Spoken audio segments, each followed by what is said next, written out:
Hello বন্ধুরা, welcome to my channel চটপটি রাঁধুনি। আজ আমি তোমাদের জন্য নিয়ে এসেছি চন্দ্রপুলি ভাজা পিঠের রেসিপি। যদি তোমাদের রেসিপিটা ভালো লাগে তাহলে ভিডিওতে লাইক করে চ্যানেলটা সাবস্ক্রাইব করে পাশে থেকো। শীত পড়ে গেছে, তার মানে সবাই এখন পিঠে খেতে ভীষণই ভালোবাসবে। তাই তোমাদের জন্য আজকে বানাবো চন্দ্রপুলি ভাজা পিঠে। খুব সহজেই কিভাবে বাড়িতে বানিয়ে নেবে তা চলো আজকে দেখে নিই। শুরু করা যাক। প্রথমে আমি কড়াইতে 1 কাপ মতন জল দিয়েছি। জল দিয়ে তাতে আমি আন্দাজ মতন নুন অ্যাড করেছি। জলটা যখন হালকা গরম হবে তখন আমি ঠিক ওই বাটিরই 2 বাটির মতন সুজি দিয়ে দেব। 1 কাপ সুজিতে 2 কাপ জল দিতে হবে। আমি এখানে কিন্তু 2 কাপই জল দিয়েছি। আর 1 চামচ মতন ঘি দিয়েছি, তাতে গন্ধটা খুব সুন্দর আসবে। এবার যখন সুজিটা অ্যাড করবে, সুজিটা অ্যাড করেই কিন্তু ভালো করে মিশিয়ে নিতে হবে সঙ্গে সঙ্গে, যাতে সুজিটা ডেলা পেকে না যায়। আর এখানে আমি 1/2 কাপের মতন চালের গুঁড়ি দিয়েছি। দিয়ে এবার লো ফ্লেমে এটাকে ভালো করে নাড়িয়ে যেতে হবে যতক্ষণ না সুজিটা পুরো একটা শক্ত ডো হয়ে যায়। ডোটা কিন্তু খুব একটা শক্ত বানানো যাবে না, তাহলে পুলিগুলো শক্ত হয়ে যাবে। মোটামুটি যেরকম আমরা মাখি আটা ঠিক সেরকম মতন হলেই হয়ে যাবে। এবার আস্তে আস্তে নাড়তে নাড়তে দেখুন এটা একটু কিন্তু ডোর মতন হয়ে আসছে। মোটামুটি ডোটা রেডি হয়ে গেছে।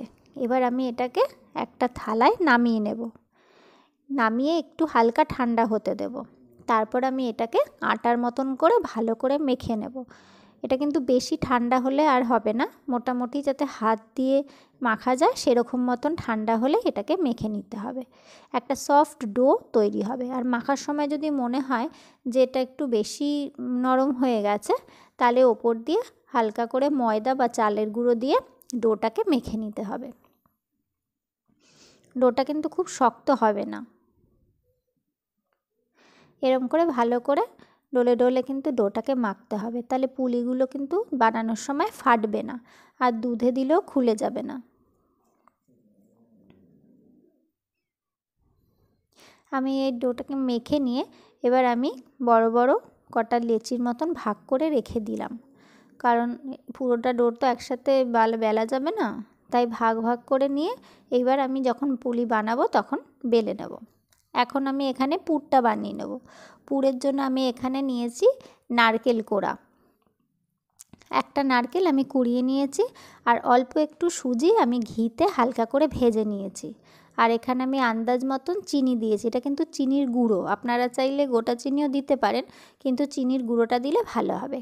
আর এখানে আমি 15-20টার মতন কাজু মিক্সিতে গুঁড়ো করে নিয়েছিলাম, সেটাও দিয়ে দিয়েছি। আপনারা চাইলে ইচ্ছে মতন নিজেদের ইচ্ছে মতন ড্রাই ফ্রুটস দিতে পারেন। আর দিয়েছি আমি 1 চামচের মতন গুঁড়ো দুধ, আমুল স্প্রে। এবার আমি সবটাকে দিয়ে ভালো করে মিশিয়ে নিচ্ছি। এখানে কিন্তু 1 চামচ ঘিও ব্যবহার করেছে, সেটা আমি দেখাতে ভুলে গেছি। এবার আমি ওই লেচিগুলোর থেকে আমি একটা বড় করে রুটির মতন করে বেলে নেব। লেচিটা কিন্তু খুব একটা পাতলা হবে না, রুটিটা মোটামুটি হবে। বড় করে বেলে নিয়ে এবার আমি একটা গ্লাসের সাহায্যে গোল গোল করে কেটে নেব। আর বাকি যেগুলো থাকবে ওটাকেও তুলে রেখে দিয়েছি, ওটা কিন্তু আবার আমি অন্য ডোয়ের সাথে ব্যবহার করে বেলবো। এইভাবে আমি ডোয়ের প্রত্যেক কটার থেকে বেলে আমি এরকম গোল গোল করে লেচি বার করে নেব।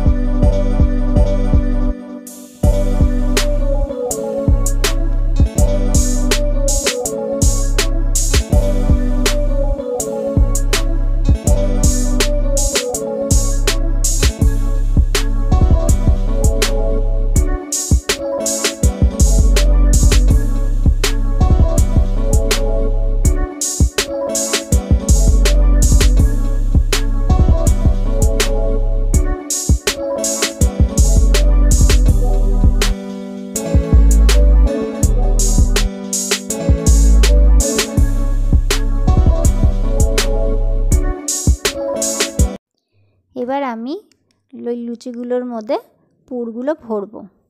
যখন লুচিগুলোর মধ্যে পুরগুলো ভরবেন তখন এমনভাবে ভরতে হবে যেন ওটা পুরো একদম মাঝখানে থাকে। এইভাবে পুরো মাঝখানের মধ্যে আমি পুরটা কিন্তু বেশি করে দিতে হবে। আর আরেকটা করে লেচি দিয়ে আমি চারিদিক এইভাবে প্রেস করে দেব।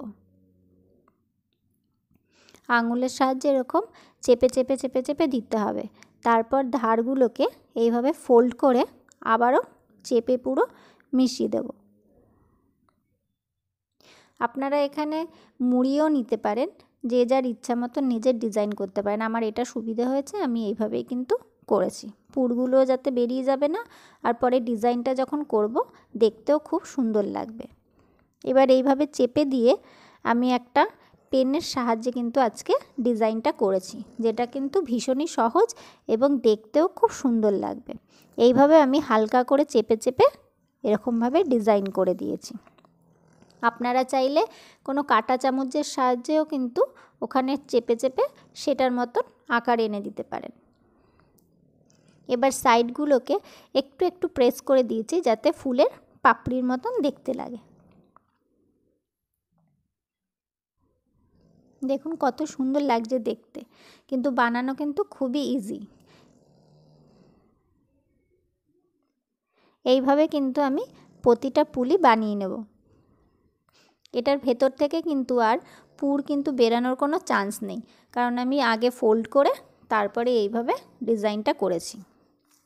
সব বানানো আমার হয়ে গেছে। এবার এগুলোকে আমি ভেজে নেব।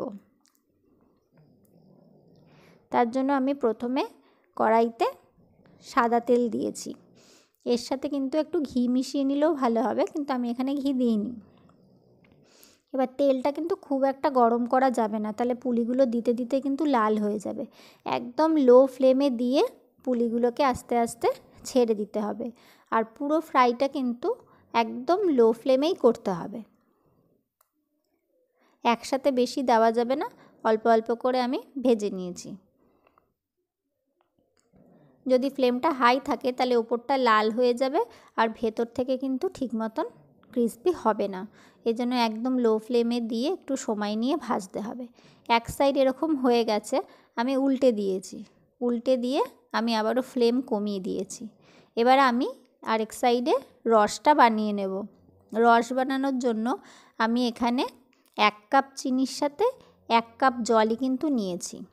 যেই কাপে আপনারা চিনি নেবেন ঠিক সেই কাপেরই মেজারমেন্ট করে কিন্তু জলটা নিতে হবে। 1 কাপ চিনি 1 কাপ জল।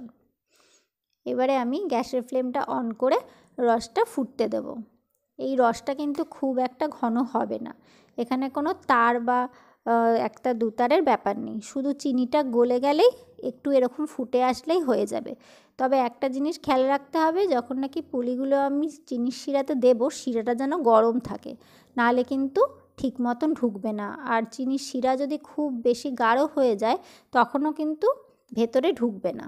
কাজে চিনিটা গলে গেলেই মোটামুটি 1 মিনিটের মতন ফুটিয়ে নিয়ে গ্যাসটা অফ করে দিতে হবে। এদিকে আমার পুলিগুলো সব দিক কিন্তু সমানভাবে ভাজা হয়ে গেছে। কত সুন্দর লাগছে দেখতে, কালারটাও কত সুন্দর হয়েছে।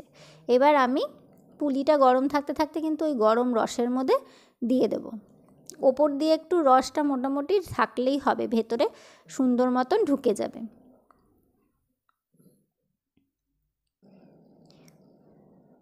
প্রত্যেক কটা পুলি ওপর আর দু সাইডেই কিন্তু ভালো মতন রসটা যাতে লেগে যায় সেভাবে দিতে হবে।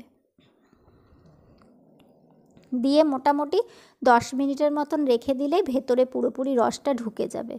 তারপরে আপনারা চেক করে তুলে নিতে পারবেন। এটা কিন্তু খুবই ক্রিস্পি হয়, কিন্তু খুব নরম হয়। এটা খেতে এত টেস্টি বলার মতন নয়। একবার হলো বাড়িতে বানিয়ে খেয়ে দেখবেন যে এটার স্বাদ কী। আমার 10 মিনিট হয়ে গেছে। এবার এগুলোকে আমি তুলে নিচ্ছি।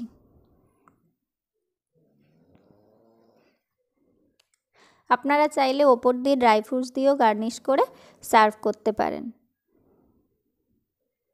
দেখুন কত সুন্দর লাগছে। যেমনি দেখতে সুন্দর হয়েছে তেমনি কিন্তু এটা খেতেও খুব সুন্দর। এই শীতের দিনে একবার হলেও এই পিঠেটা বাড়িতে বানিয়ে দেখবেন।